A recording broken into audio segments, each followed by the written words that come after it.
अल्हम्दुलिल्लाहिल्लज़ी ज़य्यना नबिय्यीन बिहबीबिहिल मुस्तफ़ा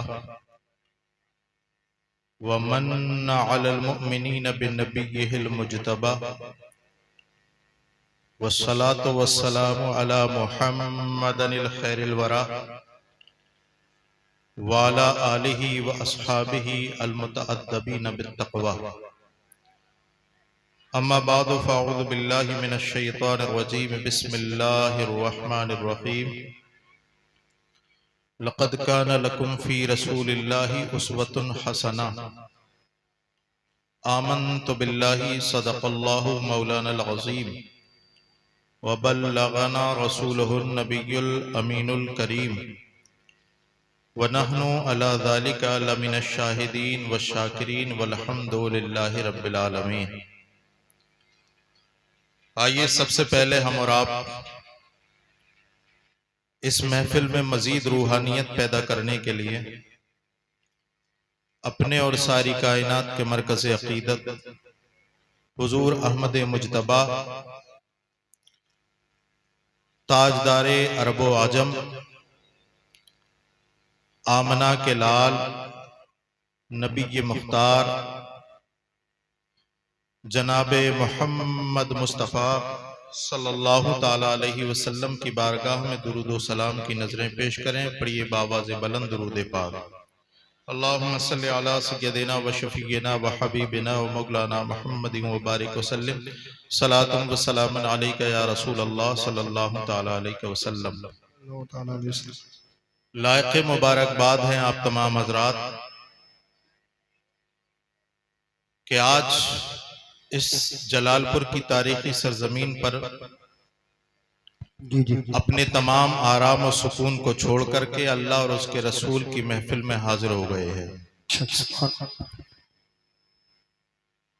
अहले स्टेज मुतवज्जे हों, मैं तकरीर करने की कोशिश करूंगा।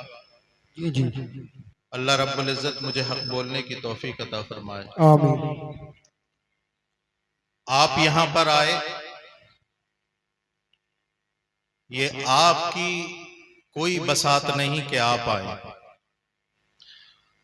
हकीकत यह है कि ई सआदत बजोरे बाजू नीस ताना बख्शत खुदाए बख्शिंदा। कोई भी सआदत और खुश नसीबी अल्लाह के करम से होती है कि जब अल्लाह रब्बुल इज्जत बंदे को तौफीक देता है तब वो जिक्र इलाही सुनता है। और अल्लाह की ये सुन्नते करीमा है कि जब वो बुलाता है तो नवाजता भी है। आज इस महफिल में आप बैठे हैं, खुलूसो लिल्लाहियत के साथ बैठे हैं।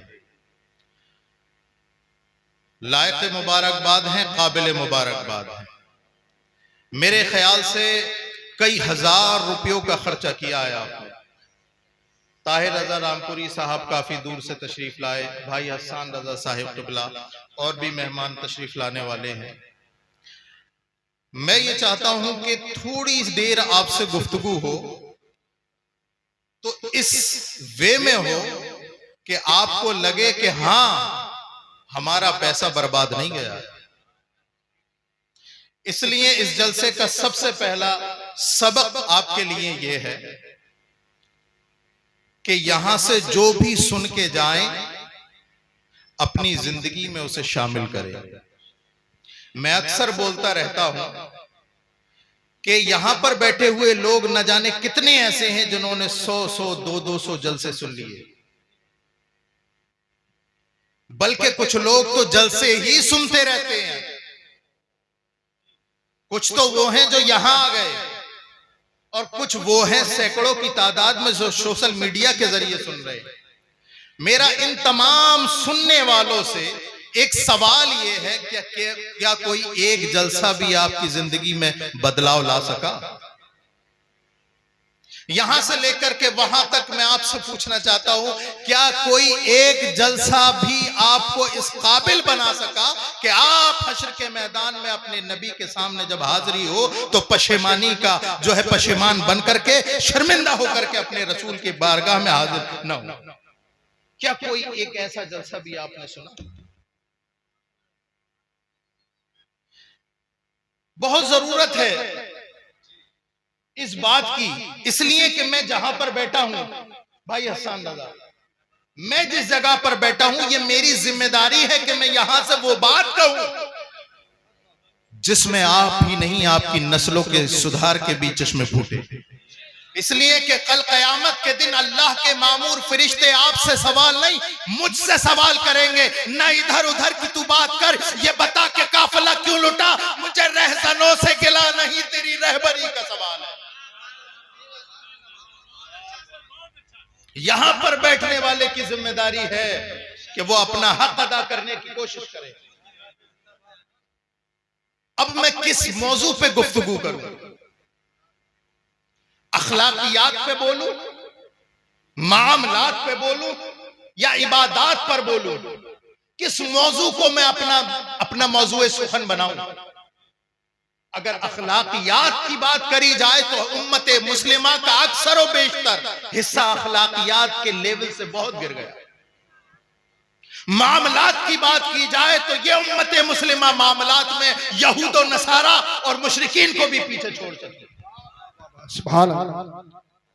और इबादत का मामला किया जाए तो आप देखें मिंबर और मेहराब किस कदर के सोने हैं। आज अगर ये तकरीर की जाए कि नौजवानों शराब छोड़ दो, तवज्जो है, मैं तकरीर करने की कोशिश कर रहा हूं, मैं तकरीर करने की कोशिश कर रहा हूं, अगर आप लोग साथ देंगे वो बड़े गौर से सुन रहे हैं। अगर मैं ये तकरीर करूं कि लोगों नौजवानों तुम में शराब पीने वालों की शराब बहुत बढ़ती जा रही है, तो मेरी तकरीर ही नहीं, आप नेट पर सर्च करें 1000 तकरीरें हैं और न जाने कितने हजार दर्जनों किताबें इस मौजू पे लिख दी गई। अगर मैं ये बात करूं कि नौजवानों जिना के रेशात बढ़ते चले जा रहे हैं, तो इस मौजू पर मेरी अकेले की तकरीर नहीं, सैकड़ों मुकर्रिर है और हजारों किताबें मुरत्तब हो चुकी है। मैं ये बयान करूं कि मुसलमानों सूद खाना छोड़ दो, तो सिर्फ वाहिद मेरी तकरीर नहीं, न जाने कितनी तकरीर है, न जाने कितनी हजार किताबें हैं। मैं अब अपनी तकरीर करने की कोशिश के आखिरी मकाम पर मैं शुरू कर रहा हूं। आपके पास अलग अलग अखलाकियात पर अलग किताबें, मामलात पर अलग किताबें, जो है इबादत पर तकरीरें और मकालात और किताबें हैं, अखलाकियात पर किताबें, मामलात पर लिखी हुई किताबें आपके सामने हैं। लाखों करोड़ों किताबें होने के बावजूद तमाम मामलात आपके सामने हैं, तमाम मामलात मुसलमानों के आपके सामने हैं। लेकिन इस बात को यही खत्म करो, जलालपुर की सरजमीन पर यही बैठे बैठे गुम्बद खजरा की तरफ लौ लगाओ, 14 सदियों पहले चले जाओ, वहां पता चलेगा वहां सिर्फ एक किताब थी। वाह वाह वाह, जिंदाबाद। नबवी में सिर्फ एक किताब थी, अल्लाह की किताब जिसे कुरान कहते हैं। अल्लाह सुभान। आज लाखों किताबें हैं, करोड़ों किताबें हैं, लेकिन रसूलुल्लाह के जमाने में, जमाना तो रसूलुल्लाह का सब है, हजरत अबू बकर के सामने, हजरत उमर फारूक के सामने, हजरत मौलाए कायनात के सामने, हजरत उस्मान गनी, तलहा और जुबैर के सामने सिर्फ एक किताब थी और तफसीर के नाम पे उसवे रसूल था। किताब एक थी और तफसीर के नाम पर सिर्फ एक उसवा था रसूलुल्लाह का। एक किताब पढ़ करके उन जानिसाराने रसूल ने दुनिया की काया पलट दी और ये बता दिया कि मोहम्मद से वफा, तूने तो हम तेरे हैं, ये जहां चीज है क्या लौह कलम। नारे तकबीर, नारे रिसालत, उलमा अहले सुन्नत, मसलके आला हजरत हुजूर सैयद मुफ्ती रिहान में साहिब किबला, नारे तकबीर। एक किताब थी दौरे रसूल में, सिर्फ वाहिद किताब जिसको मुसहफ कहते हैं उलमा और आप कहते हैं कुरान पाक, और तफसीर के नाम पर रसूलुल्लाह की जिंदगी थी। कुरान में अल्लाह ने इरशाद फरमाया, इसी को मौजूए सुकन बनाता हूं, लक़द कान लकुम फी रसूलिल्लाहि उस्वतुन हसना। ऐ लोगों, अगर तुम्हें सही तरीके से मुसलमान बनना है, मेरी बात समझ में आ रही है? हम उसके नहीं कायल, जो सर से गुजर जाए वो बात करो यारो जो दिल में उतर जाए। आप नहीं जानते उम्मत मुस्लिमा का कितना माहौल खराब है। मैं तमाम मकातिबे फिक्र की बात नहीं कर रहा, मैं सिर्फ अपने रज़वी शेरों को जगाना चाहता हूं।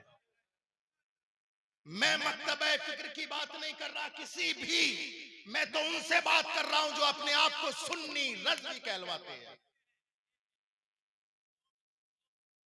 जो अपने आप को ये कहते हैं कि तुझसे और जन्नत से क्या मतलब, वहां भी दूर हो, हम रसूलुल्लाह के, जन्नत रसूलुल्लाह की कभी अपनी सूरत आईने में भी देखी है?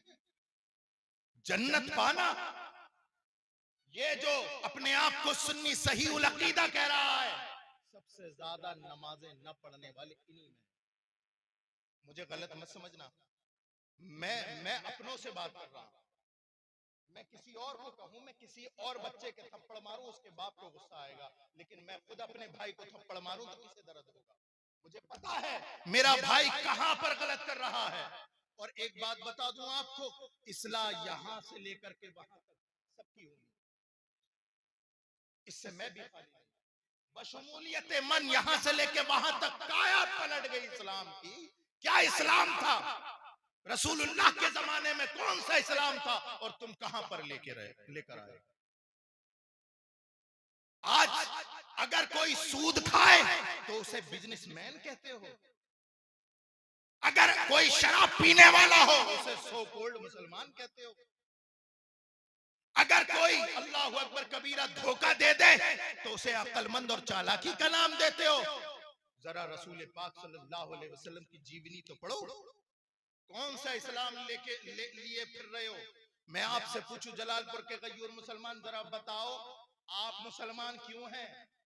तो बताएंगे इसलिए कि हमारे अब्बा मुसलमान हैं।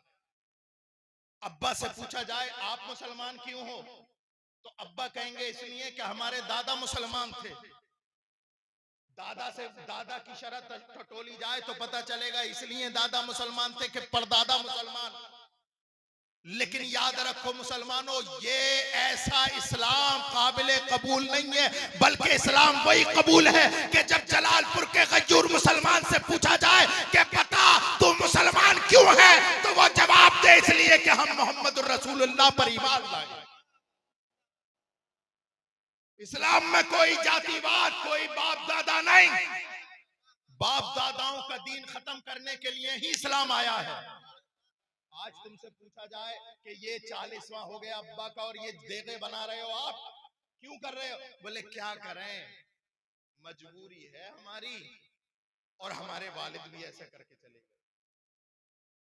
आज अगर पूछा जाए कि आपके यहाँ पर, आप तो नमाजी परहेजगार हैं, आपके बेटे के जो है अल्लाह अकबर कबीरा मंडे में डीजे और गाने क्यों बज रहे हैं, तो आपका जवाब ये होता है कि हजरत क्या करें, मजबूर हैं।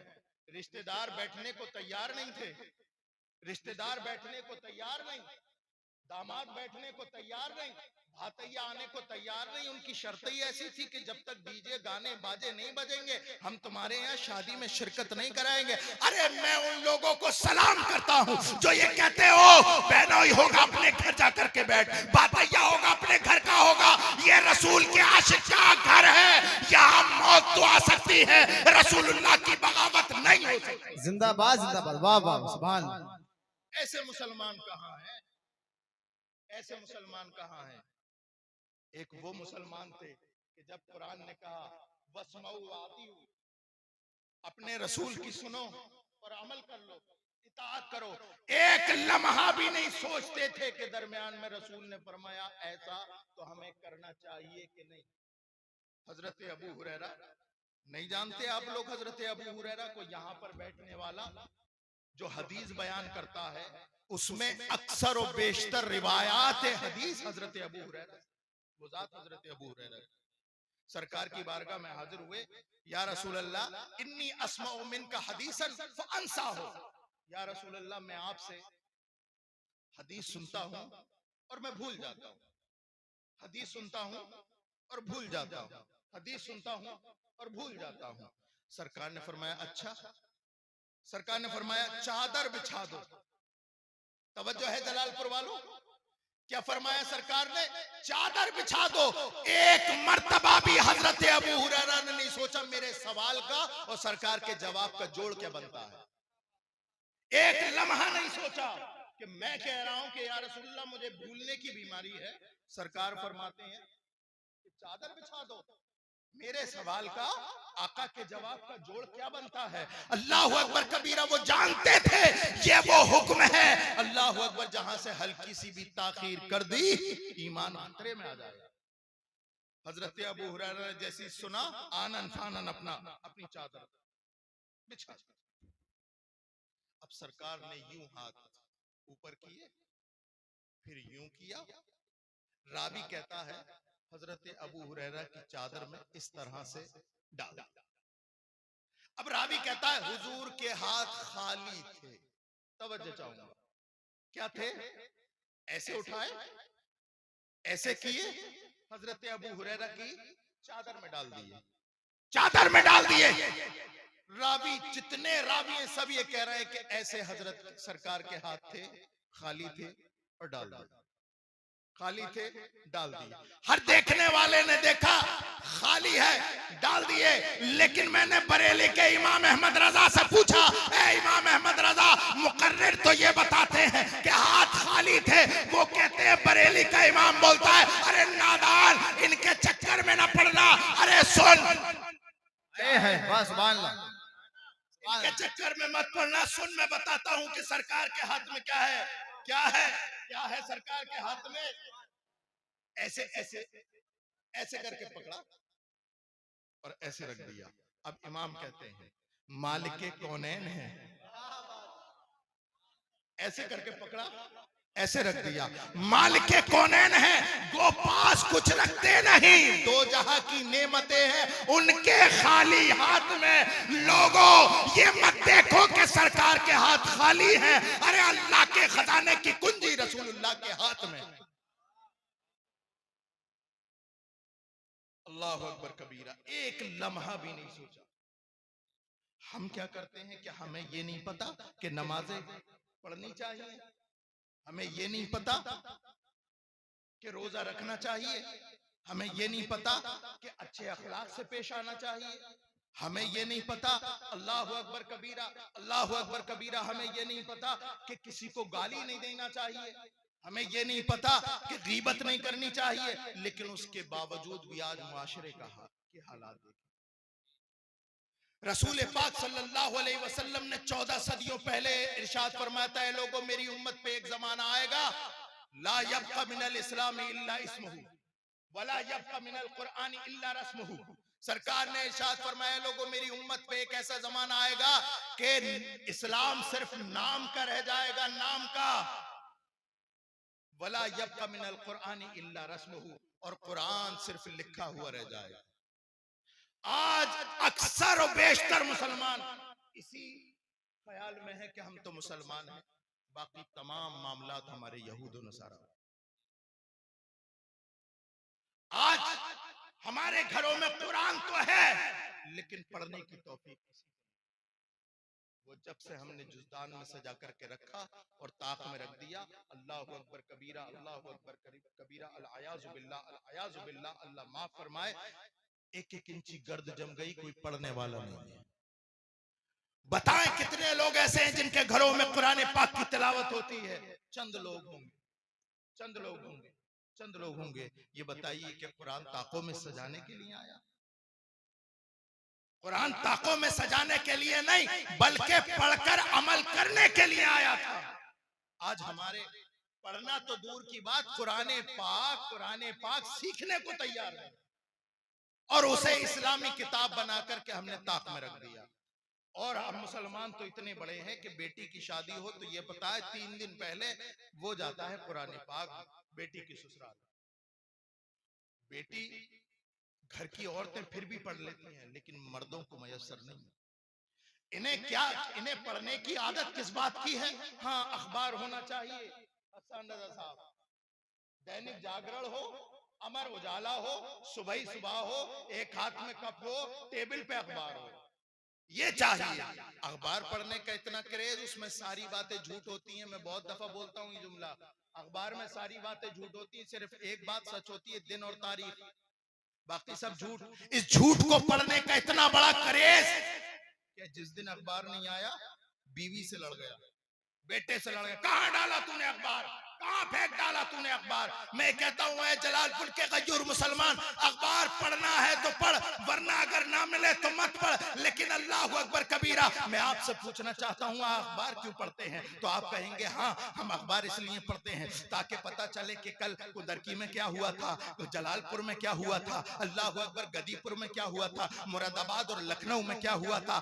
आप अखबार इसलिए पढ़ते हैं ताकि पता चले कि कल क्या हुआ था। मैं कहता हूं जलालपुर के गजूर मुसलमान, अरे तू कुरान पढ़ा कर ताकि तुझे पता चले कि कल क्या होने वाला है। सहरा में, जंगलों में, बयाबान में पढ़ो, मीनार गिर पड़े तो मैदान में पढ़ो। ये बेखबर सहाफी तुम्हें क्या बताएंगे कल होने वाला क्या है। ये कुरान। नारे तकबीर, नारे रिसालत, अजमत कुरान, शान कुरान, इस्लाह माशरा कॉन्फ्रेंस, मसलके आला हजरत। सुभान अल्लाह। रसूल पाक सल्लल्लाहु ताला अलैहि वसल्लम की जिंदगी हमारे लिए नमूना अमल है। आप जिस भी फील्ड में चले जाएं, चाहे उसका ताल्लुक अखलाकियात से हो, चाहे उसका ताल्लुक तिजारत से हो, चाहे उसका ताल्लुक इबादत से हो, रसूलुल्लाह की जिंदगी तुम्हारे लिए नमूना अमल। आज लोग कहते हैं कि हजरत गुर्बत इतनी है कि नमाज पढ़ी नहीं जाती। अगर नमाज पढ़ेंगे तो खाना कैसे बनेगा? अगर नमाज पढ़ने लगे तो भट्टे पे जाएंगे कैसे? और अगर भट्टे पे नहीं जाएंगे तो फिर घर में 500-600 रुपए कैसे आएंगे? मैं कहता हूं कि ए गरीब मुसलमान, हाँ हाँ गुर्बत ने तेरे घर पे दस्तक दी है और पांव पसार लिए हैं, लेकिन एक मर्तबा रसूलुल्लाह की जिंदगी तो पढ़। सरकार का तवक्कुल देख। ग़ज़वा खंदक का मौका है, रसूल पाक सल्लल्लाहु अलैहि वसल्लम अपने सहाबा से कांधे से कांधा मिला करके ग़ज़वा खंदक में लगे हुए हैं, खंदक खोद रहे हैं। अरे बाकी जितने सहाबी थे, अल्लाह अकबर कबीरा, सब ने एक एक दिन के फाके से थे, कोई 2-2 दिन से फाके से था। अल्लाह अकबर कबीरा, सहाबी ने आके अर्ज की, या रसूल अल्लाह भूख से परेशान है, घर में खाने को नहीं, बीवी बच्चों को नहीं, हम यहीं लगे पड़े हैं, यही खंदक की खुदाई कर रहे हैं। या रसूल अल्लाह हम कई दिन से परेशान हैं, हमारे देखिए पेट खोल करके दिखाया, देखिए या रसूल अल्लाह हमारे पेट पर पत्थर बना हुआ है। रसूल पाक सल्लल्लाहु अलैहि वसल्लम ने अल्लाह अकबर कबीरा जैसे ही सुना तो अपने सहाबी की तरफ मुस्कुरा के देखा और अपनी कमीज उठाई। रावी कहता है मोहम्मदुर रसूलुल्लाह ने, इस दुनिया के वाहिद सच्चे लीडर ने अपनी कमीज उठाई। सारे सहाबा देखकर चौंक गए। रसूलुल्लाह कई दिन के भूखे प्यासे और पेट पर एक नहीं 2 पत्थर बंधे हुए। अल्लाह अकबर, अल्लाह। सब्र और तवक्कुल से काम लिया करो, इसलिए कि रसूलुल्लाह की जिंदगी तुम्हारे लिए नमूने अमल। आप अगर भूखे हैं सब्र कीजिए, सब्र कीजिए। अल्लाह की नेमतें जो जन्नत में है, उस नेमत के सामने दुनिया की कोई हैसियत नहीं। आप अगर गरीब हैं तब भी सरकार की जिंदगी आपके लिए नमूने अमल है। आप अगर मालदार हैं तो देखिए सरकार की बारगाह में एक बहुत बड़ा बकरियों का रेवड़ सरकार को किसी ने खिदमत में दे दिया, तोहफतन दे दिया। तो एक ने आकर के सरकार की बारगाह में अर्ज की, या रसूल अल्लाह अब तो आप मालदार हो गए, अब तो आप मालदार हो गए। सरकार ने फरमाया तूने मेरी मालदारी क्या देखी? सरकार ने इरशाद फरमाया मालदार हो गए या रसूल अल्लाह, आपके पास बहुत बड़ा बकरियों का रेवड़ है। सरकार ने फरमाया मुझे मालदारी पसंद नहीं है, मैं गुर्बत को पसंद करता हूं, जा वो जितनी बकरियां हैं मैंने तुझे दे दी। ये सरकार की मालदारी। और देखिए फिर इसार, कुर्बानी और दूसरों को देना। और हाँ, अगर अल्लाह रब्बुल इज्जत तुम्हें किसी काबिल बना दे, अगर तुम गांव के प्रधान बन जाओ, अगर डीएम एसडीएम बन जाओ, विधायक बन जाओ, तब भी रसूलुल्लाह की जिंदगी आपके लिए नमूना अमल है।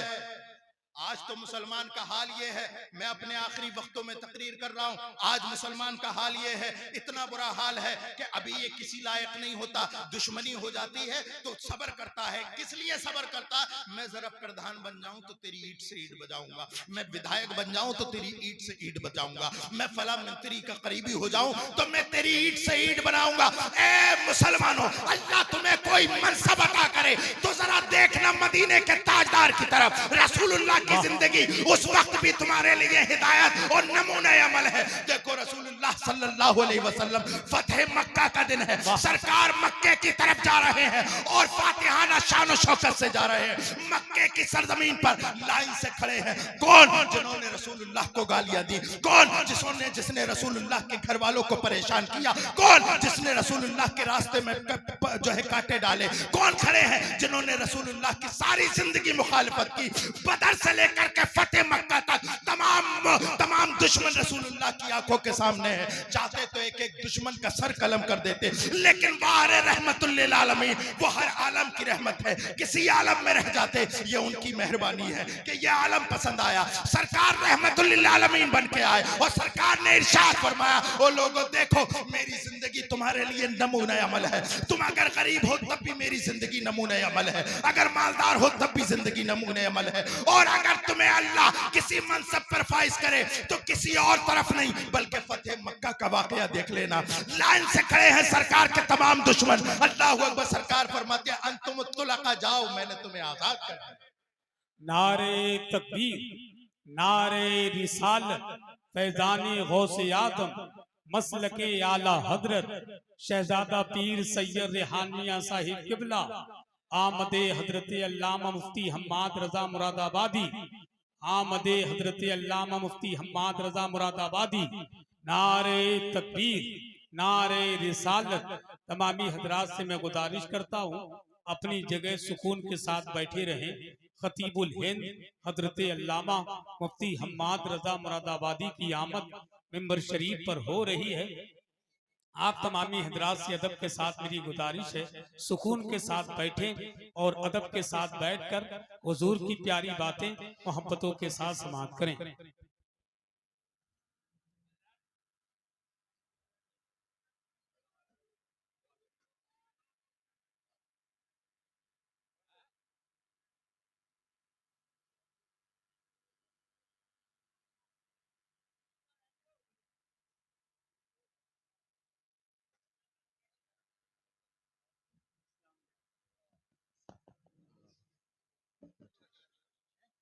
मैं बस अपनी बात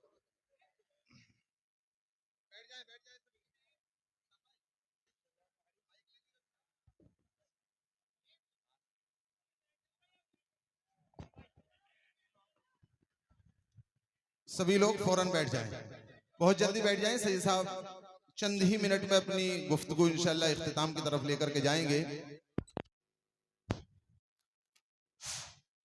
हेलो, सभी हजरात बैठ जाएं फौरन। ये भाई जो खड़े हैं वो जल्दी से जल्द नीचे बैठें ताकि सैयद साहब किबला की तकरीर मुकम्मल हो।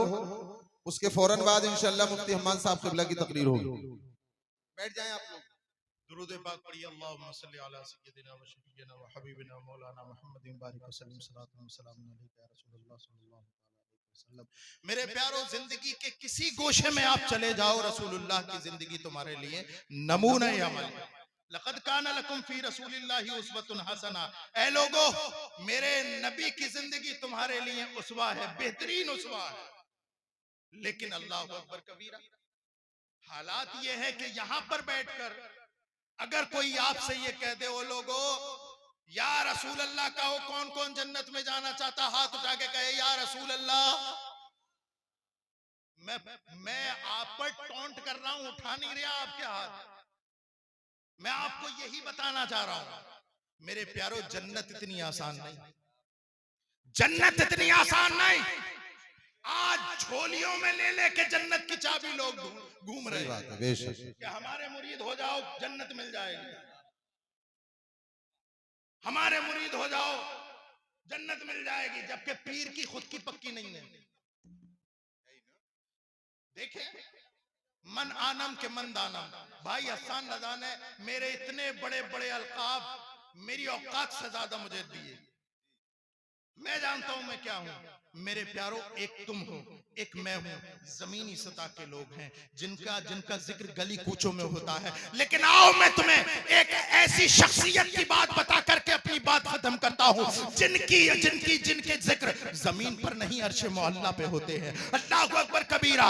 हजरत उमर फारूक आजम रदी अल्लाह तआला अन्हु की शान किसके सामने मख्फी है? कौन सुन्नी ऐसा है जो हजरत उमर फारूक आजम को नहीं जानता? सरकार ने इरशाद फरमाया, ऐ लोगों जिसे चलता फिरता जन्नती देख रहा हो वो हजरत उमर को देख ले। अल्लाहु अकबर कबीरा। सरकार ने इरशाद फरमाया, हजरत उमर की वो शान है कि अगर ये किसी रास्ते से जा रहे हो तो क्या होता है, शैतान अपना रास्ता बदल देता है। मैं एक कदम और बढ़ाकर रसूलुल्लाह सल्लल्लाहु अलैहि वसल्लम की निस्बत से हजरत उमर फारूक आजम की अजमत और फजीलत बताता हूं। हजरत उमर फारूक आजम की वो शान है कि 1 दर्जन से ज्यादा उनकी मंशा के मुताबिक कुरान में आयात है।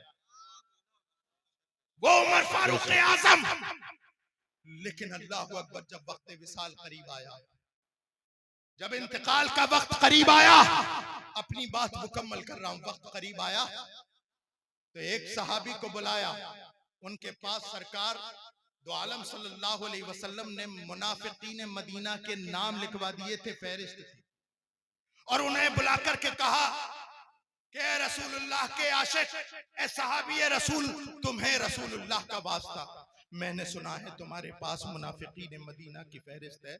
मेरा वक्त विसाल करीब है, खुदा के लिए देख करके ये बताओ कि उमर का नाम उन फहरिस्त में तो नहीं है। हजरत उमर फारूक आजम जिसके जन्नती होने की जमानत आमना का लाल दे रहा है, लेकिन खौफे खुदा का आलम ये कि पूछते हैं कि बताओ मुनाफिकीन मदीना के फहरिस्त में मेरा नाम तो नहीं। उन्होंने रोने लगे, ए अमीरुल मोमिनीन क्या बात करते हैं, खुदा की कसम आपका नाम उस फहरिस्त में नहीं है।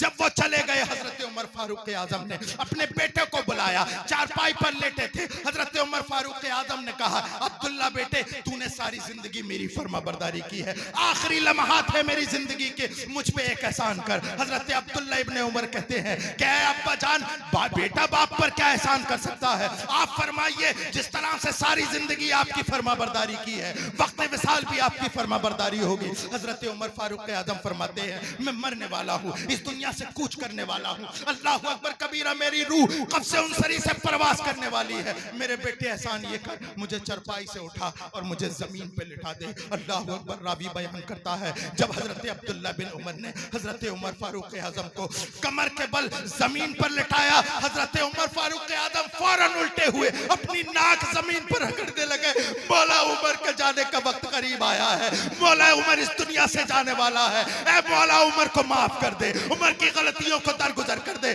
मौला उमर को जन्नत अता फरमा दे, मौला जन्नत, मौला जहन्नम से उमर को दूर कर दे। पूरा चेहरा नाक से रगड़ रहे हैं। मैं पूछता हूँ, जलालपुर के गजूर मुसलमान, नमाज तुम्हारे पास नहीं, रोजे तुम्हारे पास नहीं, हज तुम्हारे पास नहीं, ज़कात तुम्हारे पास नहीं, अच्छे अखलाक तुम्हारे पास नहीं, इबादत तुम्हारे पास नहीं, मामलात में तुम जीरे हो। किस बेस पे कहते हो कि हम रसूलुल्लाह के जन्नत रसूलुल्लाह की? अरे रसूलुल्लाह का उसवा अपनाओ, फिर कहो हम रसूलुल्लाह के जन्नत रसूल। वाह वाह, नारे